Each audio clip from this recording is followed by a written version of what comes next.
Good evening. Let's read one more. It's 9:30. Let's read one more, then I will go to bed. Watch YouTube.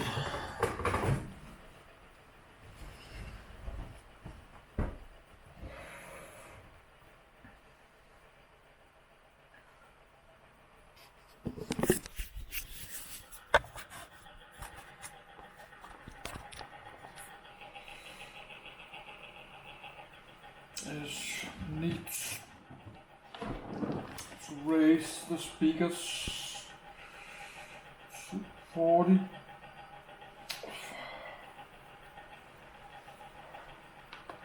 I can do that with my gamer keyboards. The volume.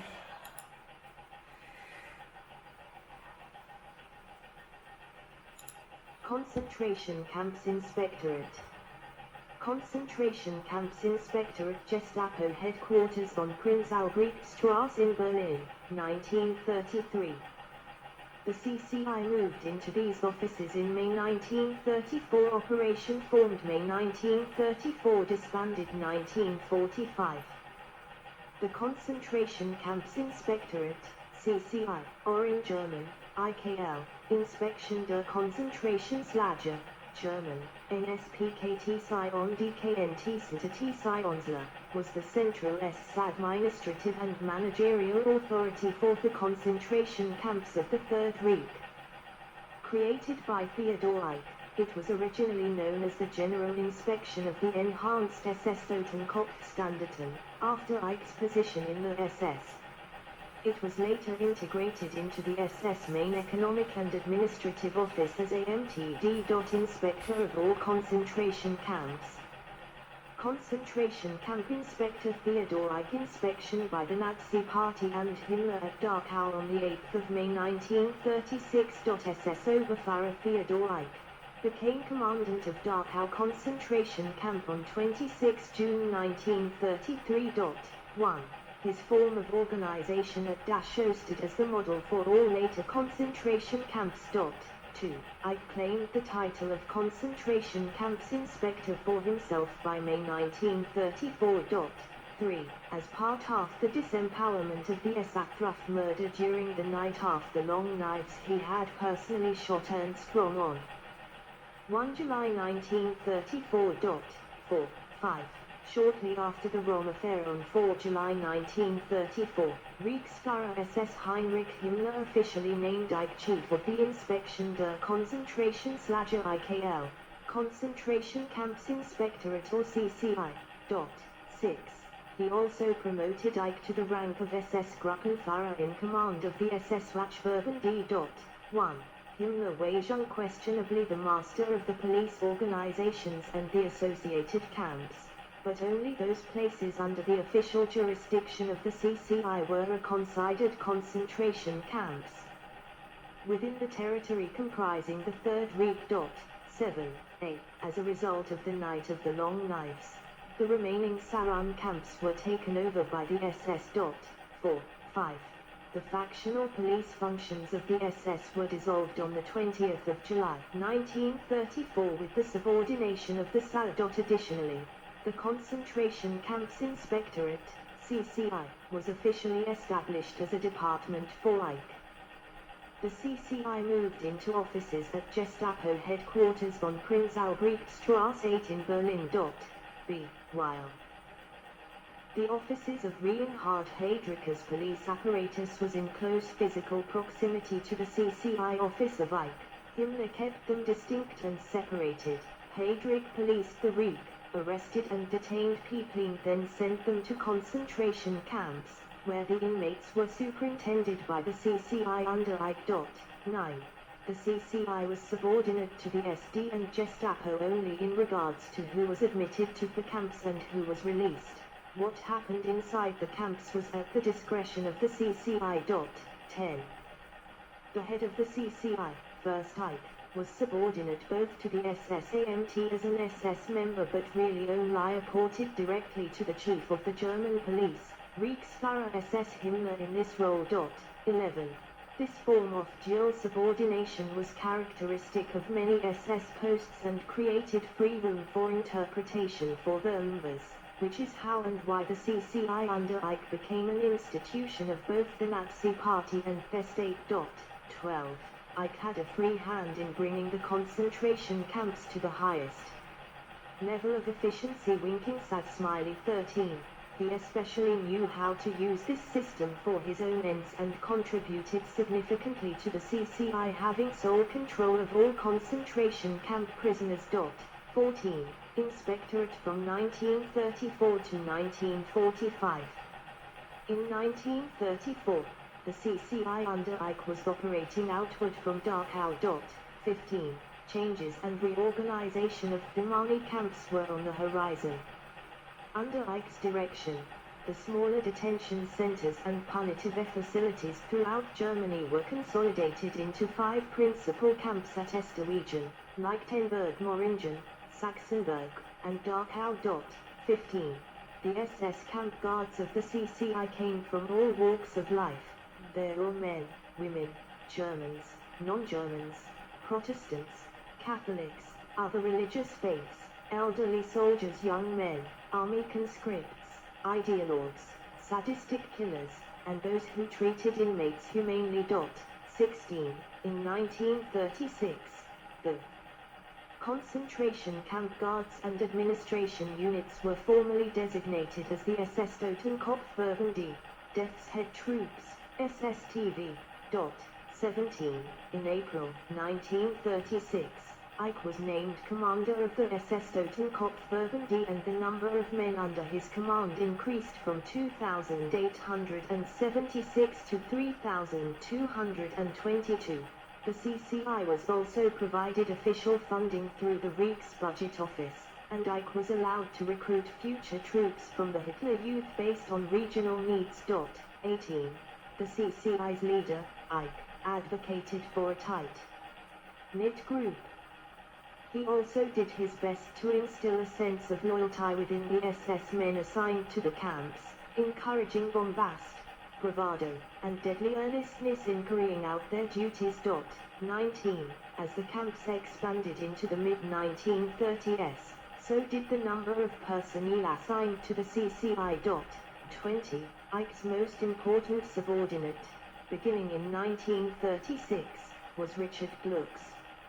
On 1 April 1936, Glucks was named by Eich military chief of staff of the inspector of the Wachverbände and later became Eich's deputy. 21. Many of the administrative duties at the CCI that Eich preferred to ignore or assumed by Glucks, which over time led to his usurping significant amounts of authority. Gluck's subsequent rise to prominence within the Nazi ranks had more to do with Eich's ineffectual management of clerical responsibilities than Gluck's competence. 22. The T-building in Sachsenhausen concentration camp, home of the concentration camps Inspectorate from 1938. Ideological training intensified under Eich's command and military training for new recruits working the camps was increased. 23. Sometime in August 1938, Eich's entire support staff was moved to Oranienburg, near Sachsenhausen, where the CCI's main office would remain until 1945. 24. Nonetheless, Eich's role as the chief of the CCI placed him within the framework of Heydrich's secret state police, whereas his command of the Death's Head units made him accountable to the Reichssecurity main office, RSHA, of the SS. 24. All SS camps regulations, both for guards and prisoners, followed the Dachau camp model established by Eich. 25. On the 1st of April 1937, the SS leadership consolidated the CCI's primary organization, the Death's Head Battalion, into 3 units. The first for service at Dachau, the second at Sachsenhausen, and the third at Buchenwald. Then during the autumn of 1938, a 4th unit was created for the latest concentration camp at Mauthausen. 26. The CCI also administered the Columbia House concentration camp in Berlin-Tempelhof. 27. One of the CCI's original camps, Lichtenberg, which housed mostly women, was closed in May 1939 when Ravensbrück concentration camp became operational. 28. Secrecy increased among the guards and CCI staff as their number of camps and the supporting network expanded.